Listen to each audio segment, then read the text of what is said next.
All right, is this the best roster South Carolina has had going into a season since 2013? And three breakout players for South Carolina's offense heading into spring practice. We'll talk about all that, plus baseball and much, much more, and a deep dive.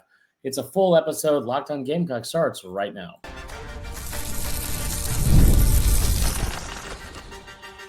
You are Locked On Gamecocks, your daily podcast on the South Carolina Gamecocks, part of the Locked On Podcast Network, your team every day. What's up, guys? Welcome into Locked On Gamecocks. I'm your host, Chris Marler. Hope everyone's having a fantastic start to their weekend and a fantastic start to your Saturday. We have a good episode for you today. We have one to start your day, and then hopefully we'll have another one to bookend the day with some good news after a basketball win and a baseball win against Milwaukee. But we'll get to all that in a second. First, I want to say thank you to everyone making Locked On Gamecocks your first listen each and every day. Shout out to our everydayers. Remember, we're a free and available podcast wherever you get your podcasts, as well as on YouTube, part of the Locked On Podcast Network, your team every day. Now, today's episode brought to you by our friends at FanDuel. You guys have heard me talk about this on yesterday's episode, but big slate of basketball games today. So maybe head on over to FanDuel, start an account, FanDuel.com, America's #1 sportsbook. If you win your first $5 bet after signing up, they will give you $150 in free bonus bets. No better time than today. Get over to FanDuel.com. All right, today's episode, we have a ton of stuff. I told you yesterday we were going to do a series, 3 breakout players on defense, 3 breakout players on offense. We'll do some stuff with the breakout or impact players from the portal, all that as we get into spring ball, which should be starting here in a couple weeks. But this episode, we also have a deep dive, just some news and notes from the roster, and some things that I noticed that like really stood out about the way the roster is being built, and also just how big of a difference and a 180 turnaround this like the recruiting efforts, the team, the talent is today versus when Beamer first got there. I know that sounds like very like of course, but just the numbers in general. We'll get to them in a second. Now, the question I had at the top of the show, is this the most talented team that will take the field for South Carolina since 2013? Everyone remembers the 2011 through 2013 years. Part of me feels like it kind of ruined expectations for the fan base for a long time because of how incredible those 3 years were. You had 11 wins in each season. You were one of only 4 teams in the country that did it. It was South Carolina, Bama, Oregon, and Stanford. Stanford of all people. What a drop off. But I mean, that was also a time when I look at those years, the first thing you think of is Clowney. And then after that, I think of there's talent all over the field. But the first thing that I always go to when I think about why those teams were good is because of the talent they had brought in and the influx of talent they had brought in. That was not just like a good recruiting class. It was, hey, by the way, Marcus Lattimore is probably the best running back in the country, and he's in your backyard. Go get him. Stephon Gilmore, going to end up playing in the league for 10 years, in your backyard. Go get him. Clowney, go get him. It was a weird year or a couple of years where you had all of this really, really like a bumper crop of talent in your own backyard, and you were able to take advantage of it. And obviously it paid massive dividends during that stretch. When I look at the roster that then some of the later teams after Spurrier left and getting the Muschamp during his time, and Muschamp's a great recruiter. He's a great recruiter. I mean, you look at the all-time top ranked recruits in program history. He signed several of them. I mean, he I think 2 and 4 on the list were Jordan Birch and Zach Pickens, who were all a year apart. But for whatever reason, not a ton of production and panning out with some of those. One of the things I noticed that this is the first time since 2011. First time since 2011. You're going to look at this roster, and you're going to have 3 of the top 10 all-time ranked recruits in South Carolina football program history. 3 of the top 10 all-time highest-ranked recruits are all on this year's team. Dylan Stewart, Nick Harbor, Josiah Thompson. The scary part is I think only one, and it might not even be a full one, it might be like a fraction of one of those three has yet to even scratch the surface of their potential. That's a scary thought. And that's, again, not waxing poetic or anything like that. Like, Dylan Stewart was awesome last year. Nick Harbor obviously is turning a corner. Josiah Thompson got thrown out there at left tackle in the toughest conference in all of college football and held his own. He struggled a lot, but everyone struggles as a true freshman in the SEC, especially at that position. You have all three of those cornerstone pieces to building this year's team all on the same roster. I kept looking, and this was like the biggest thing to me, I think, when like you talk about building a sustainable winning football program and team. And it's so cliche because we say it all the time in the SEC, but like wins and losses come in the trenches, offensive line, defensive line. I brought this stat up to you guys in the summer. It's something I dug up like 3 years ago when Spencer Rattler transferred. I remember saying the thing that Rattler is going to struggle with the most is not all the great receivers they have out of Oklahoma and the offensive scheme and Lincoln Riley or whatever else. The biggest difference he's going to have is at Oklahoma, he had 11 offensive linemen on that roster that were ranked a 4-star or higher. When he came to South Carolina, there were 2. Now you fast forward, and we've had 4 full cycles under Beamer in his recruiting classes. 4 full cycles. I'm not counting 2021 technically because that was like just a debacle, the way the timing of it and whatever. But after 4 recruiting cycles, that number has now jumped up to 6. You have 6 offensive linemen that are 4 stars or higher. And you look at other positions that are obviously very important. Receivers is a big one. 9 players out of the 11 players you have at that position were a 4-star or higher coming out of high school. That's huge. That's huge. I understand that stars and rankings don't always matter more than anything else, but it is absolutely the teams with the Jimmies and Joes are gonna win over the teams with like just X's and O's more often than not. Not every time, but more often than not.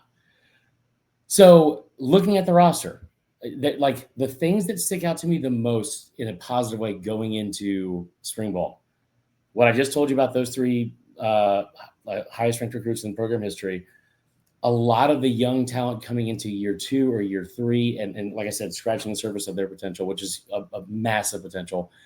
And then the other thing is just the sheer size, like the size of this team. There were times in the past when you would watch South Carolina and it feels like they don't look like some of the other teams in the SEC. They don't look like a Bama or an LSU or a Georgia. Like when you see those guys get off the bus, offensive line and defensive line especially, they're just built different. Like they're just built different. They're aliens. Like, I mean, how Kirby gets these guys that are 6'5", 320 pounds and somehow run like a 4.8 is like beyond me. But at South Carolina, like a lot of times it felt like you didn't have you might have had 1 or 2 of them, but you didn't have those like in bunches. You look at the roster now, and I know that stars and rankings don't like matter more than everything else necessarily.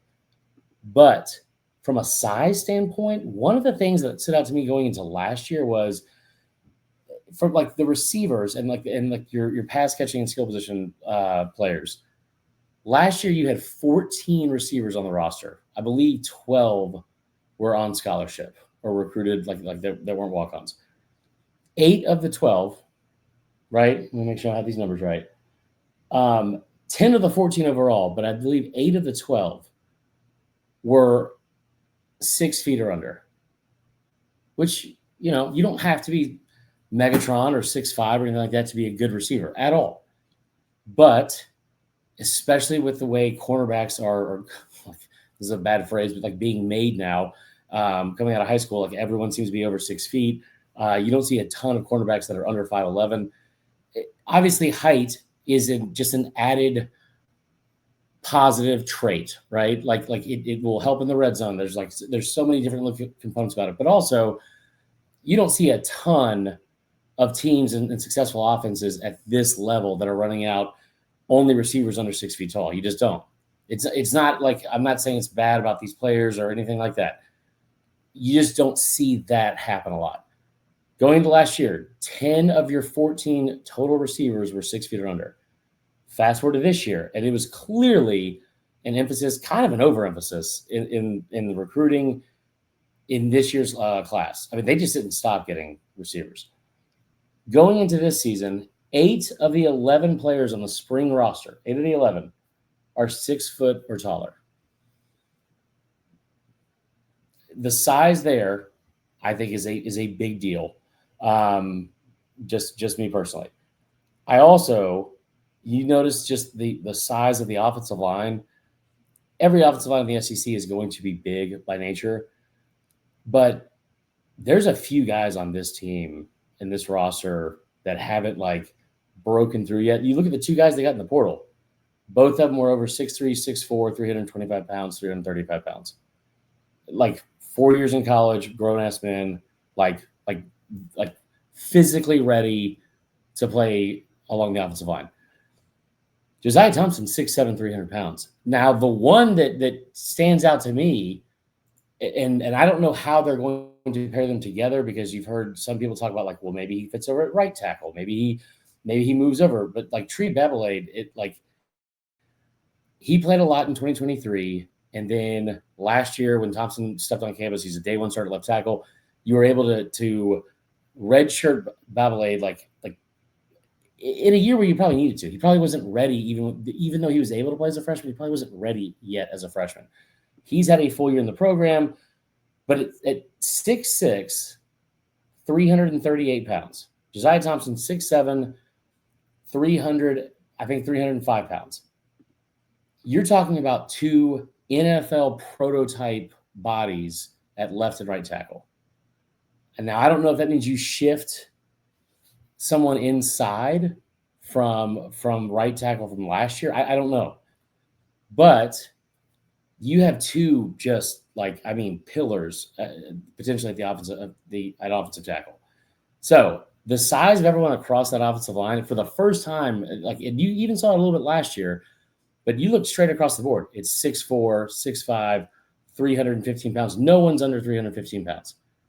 I mean, even at center. The size of this team, that doesn't mean that they are going to all of a sudden be a great offensive line. We've seen how bad they've been the last 2 years. But physically,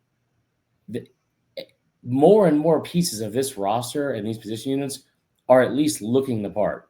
And we all know that once they get on campus, the development that happens here is arguably better than, pound for pound, better than almost any other school in the SEC. I mean, just from what you take or what you get and what you turn it into, right? Like, Beamer's not getting a bunch of diamonds that he's just I don't know how to use this metaphor because I don't know anything about diamonds, guys. But he is getting a bunch of guys that are hey, you know what? We have to work and figure out how to mold you into something. This is a terrible analogy, just a terrible analogy, guys. But you know what I'm trying to say. He's not bringing in 5-star elite recruits at every single position and then just be hey, go out and play, and you're going to end up being in the NFL in 3 years. That's not the case. The development that happens here, pound for pound, player for player, is, in my opinion, better than anywhere else in the SEC. All right, we're going to take a short break, and we'll be right back with more Locked On Gamecocks. We're going to talk about the 3 offensive players that I think are primed for a breakout season heading into spring. All right, Locked On Gamecocks continues next. All right, 3 breakout players for South Carolina on offense heading into spring. Listen, it's February 22nd when we're recording this. I could be way off base. It's way too early to tell who's going to be what for this team. But I'm very excited. I'm really excited about the roster, like I told you. And we're just, we're 184 days till kickoff. So I don't know if these are going to be accurate. And if they're not, feel free to drag me in the comments for it. But out of all the ones that I've said, as yesterday with the defensive breakout players, and then today, the one I feel most confident about, the player I think is going to have take the biggest strides from last season to this season. Number 1, tight end Michael Smith. Smith was, first off, he's a big body. He's 6'6", 245. Just a big, tall receiver. You heard it last year, even going into fall camp, how he's just such a mismatch, especially in the red zone. That paid dividends in the Missouri game, obviously. But here's the thing I keep going back to. It's not even just how talented he is, because I do think he's really talented. I also love the kid that I'm drawing a blank on his name right now, but from Hammond High School. I'm very biased towards Hammond because I love Hammond, used to coach there. But I mean, I think his name is Mike Tyler, 3-star recruit, but like another, I think 6'4", 225 kid that was committed to LSU. They've got some good players at tight end. I don't know who all is going to see the field or have significant production and put up like a bunch of numbers, but I do feel very confident that Michael Smith will. And you look at just like the last couple of years on this team and the way the offense is run. And I know, Loggins is gone, but it will not be a much different offense. It's not going to be some like, night and day thing. Last year, Josh Simon led the team in receiving with 40 catches for 519 yards and 7 touchdowns. He was the overall leading receiver on the team. The year before, you had tight ends, 2 tight ends were in the top 4 of the team for total receptions on the season. They combined for 65 or 568 yards and 4 touchdowns. So 2 of your top 4 pass catchers that year were also tight ends. Go back before that, 2022, when you had what was his name? Bell and Stogner. It seems like ages ago now. Jaheim Bell and Austin Stogner, who was here in that one weird year from Oklahoma, they were the 4th and 5th leading pass catchers on your team in that season. They combined for 45 catches, 441 yards, and 3 touchdowns. I don't know how many touchdowns Smith's going to score. I don't know how many targets he's going to get. I do feel very confident in the fact that they are going to have a focus in the passing game on the tight end. And that doesn't mean like creating, pass skeletons where they're scheming them open and like getting them downfield or anything like that. What it does mean, you saw this several times last year, where first play of the game, get into like an RPO or like a run pass option for the quarterback out of shotgun and hit like a 6-yard out route that's basically just the same thing as a run off left tackle, sometimes more effective. You saw it over and over and over again. I think they did it the first play against Ole Miss. They did it in the first play against LSU, I believe. Like that was like a staple of the offense when they were coming out of the gates. Now, I think that Simon is going to have a lot more production than just like the 6-yard little out routes to get the offense moving. But tight end has been not even an unsung hero. It's been a big part of this offense and its success. All right. I hate to even use this one because it feels like such a cop-out. Plus, I don't know how to say his name. Shocker of all shockers there. But in the same way that we talk about like this offense is not going to be successful if you don't have the tight ends involved like you did a season ago. Like Simon was incredible for that offense.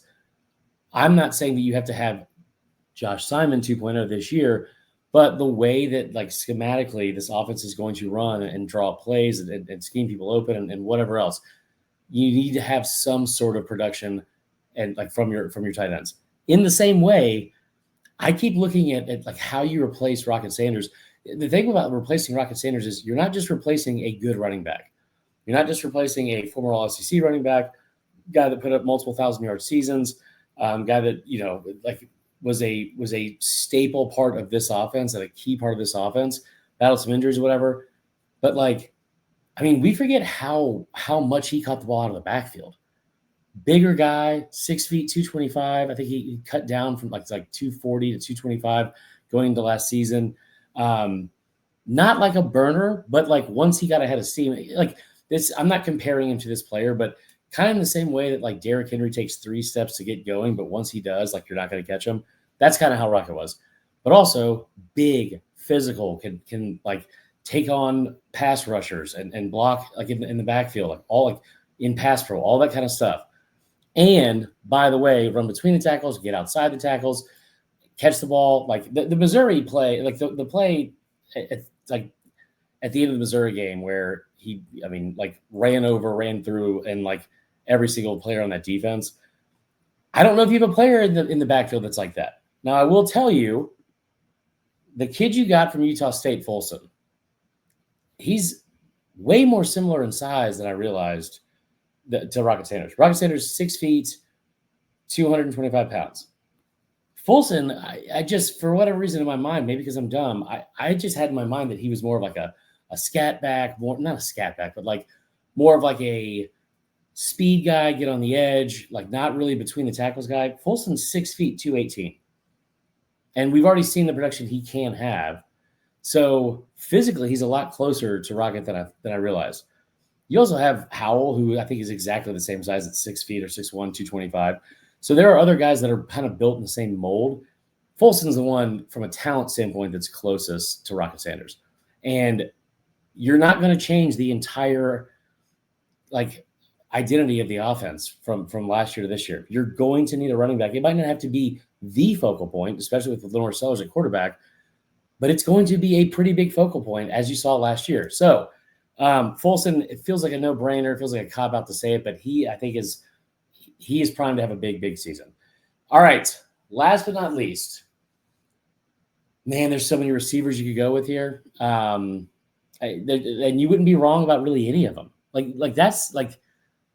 You wouldn't be wrong about thinking that guy could really, really have a massive, massive impact on this offense this year. And he's talented enough to play right away, whether it's a freshman, whether it's a guy that's returning. There's so many talented players in that receivers room.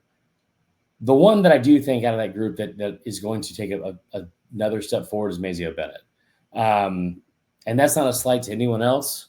I like Mazeo Bennett a lot. Not a big guy. You guys have heard me talk about size way too much on this episode. But 5'10", 185, really good on third down, finding a soft spot in the zone. Last year, really, really, really good at that. If you saw the video of when Beamer put the walk-on linebacker in on scholarship earlier this week, it was Mazeo that he had to go deliver the news. I could be reading too much into it. That kind of tells me that he's obviously a little bit more of a leader in the leadership role this year as compared to last year. Just my overreaction to that moment. I could be totally wrong. But Mazeo also, for as much of the season where it felt like he didn't have huge games, he finished the year third on the team in receptions and had a really, really good season. Here's the thing. I say all of that to tell you, I don't want to talk about which receiver is going to have a breakout year, because there's going to be one. And by God, I think it's going to be Nick Harbor for the third straight year. I'm going all in on it. But what I need, not a breakout player that I think is going to break out, a player that I need like air to breathe. It's not even one specific guy. I need an interior offensive lineman to step up, plug and play right away, and figure out how to keep Lenore Sellers and that pocket clean. I mean, that offensive line last year, for as good as they were at times, A&M, they didn't give up a single sack in that A&M game. That's unbelievable, right? They still, over the past 2 seasons, I'm bringing up the numbers right now to make sure I got them right. They gave up 41 sacks last year, and they gave up 41 the year before. So they're consistent. 82 sacks in the last 2 seasons. And now keep this in mind, guys. 2 years ago, you had Spencer Rattler, who is not the most fleet of foot person in a backfield. Last year, you had Lenore Sellers, and he wasn't the one that got sacked all 41 times necessarily. But having a guy like that hit the turf over 40 times in a season is outrageous. So I told you this going into December. You lose from guard to guard, right? Guard to guard across the board. You're going to lose 93.5% of your total snap count between your 3 interior offensive linemen. That's all gone. So I don't care if it's Cam Pringle. I don't care if it's any of them. Part of me hopes it's Marquis. There's so many bodies on this offensive line now that I feel way more confident in that they can step in right away. It doesn't matter who it is. Hopefully it'll be a combination of guys. But you have got to figure out a way to keep Lenore Sellers upright, because we know what he can do while scrambling.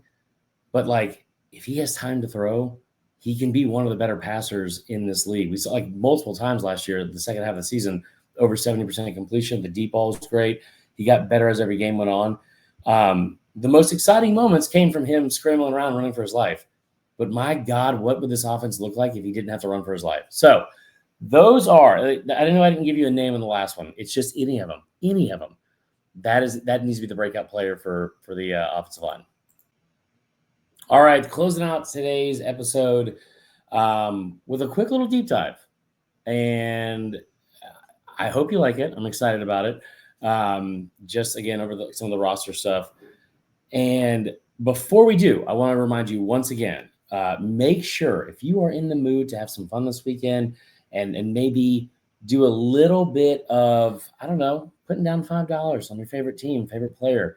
I've been making just crushing it with Colin Murray Boyle's player props. It's been awesome. And you can do that as well with our good friends at FanDuel. And now for new users, if you sign up and place your first $5 bet, if that $5 bet hits and wins, they will give you $150 in free bonus bets right off the bat, no questions asked. Now, listen, it's America's #1 sportsbook. You just heard me talk about the player props. That's not where the fun ends. You can bet on the game, first half spreads, first half overs, team totals, all the above. There are so many options, especially with basketball season, and there's no better option than doing it with our friends at FanDuel. Again, America's #1 sportsbook. Go to FanDuel.com. Make every moment more with FanDuel. Okay, let's close out the show with this. I brought this up earlier in the episode, and then my ADD kicked in and I forgot about it. The question I asked at the top, is this the most talented roster that South Carolina has had since 2013? I think the answer is yes. And if it's not, it's because last year's team was. I think you're going to look at that team years from now and be like, my goodness, the kids they put in the league and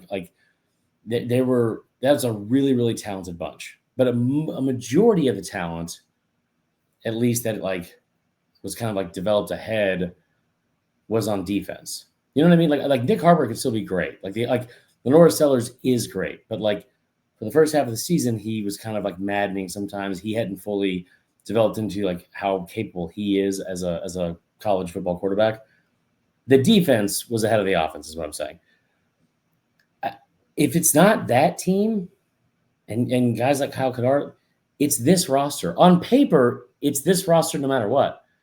And it got me to thinking, because one of the things that Bud Elliott brings up every single year, we talked about this before in the old podcast, and it's just numbers and metrics that he came up with, and they end up being very, very accurate. And it's the blue chip ratio. And what that is how many players on your roster are a blue chip player? Blue chip is a 4- or 5-star recruit. Now, the numbers, when I looked them up, I expected to see the same thing that I always see, which is South Carolina's going to probably be around 10, 11, maybe 12 in the conference. Probably hover around 18 to 22 nationally. That's not what I saw. Now, this is just for recruiting classes that you're bringing in. But the current blue chip ratio from the 2025 class they just signed is 46.1%, which is 10th in the SEC. It's also one spot behind Clemson, is at 46.6. So I decided to go back and look at the beginning of the Shane Beamer era, and when he first came in, and that ridiculous start that he had to get off to because of, when Muschamp was fired and then when Beamer was hired, and you really didn't have a chance to even put together a recruiting class that you were able to sign that year. You finished 74th in the country. I'm not making this number up. And if anything, it just only adds fuel to the fire of trash talk Clemson fans. So I think you're going to like it. This is a real number. The blue chip ratio for South Carolina's recruiting class in 2021 was 0.0%. It just so happens that same year, Clemson had the highest blue chip ratio of any team in the country at 94.4. Number one overall in the country. The next year, South Carolina up from 0 to 22.7. It was 12th best in the SEC. Next year after that, 50%, 6th best in the SEC. 2024, you ready for this? This is the year we had Thompson and Stewart and several other guys like Fred Robinson, 62.5%, 7th in the SEC. And then now 46.2%. What stands out to me the most is all those numbers, right, that I just said. You started at 0, literally 0, 22, 50, 63. Now you're at 46. Clemson, 94 is where they started. 50, 65, 57-46. I said this about like a month or two ago, and you guys scoffed at me, even in the comments. It was not a very well-received show. But the trajectory of the programs they're somewhat going in different directions. At the very least, Clemson has really slowed down, and like this is more so like this. Whereas Carolina has elevated every single part of their program.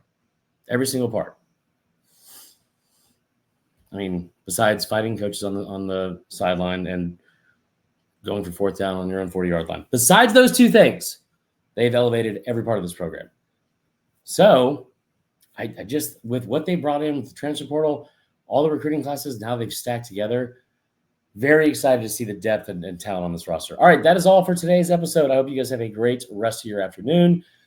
Make sure, if you are listening to Locked On Gamecocks as your first listen every day, make your second listen Locked On SEC with our buddy Chris Gordy or one of the squad shows. So I haven't done one of the squad shows in a while, but maybe I'll jump back on there soon. I hope you guys have a great day. We got baseball at 2 o'clock against Milwaukee, right? Milwaukee. And then basketball tonight against Texas. Hopefully we have 2 dubs to talk about later. Talk to y'all then.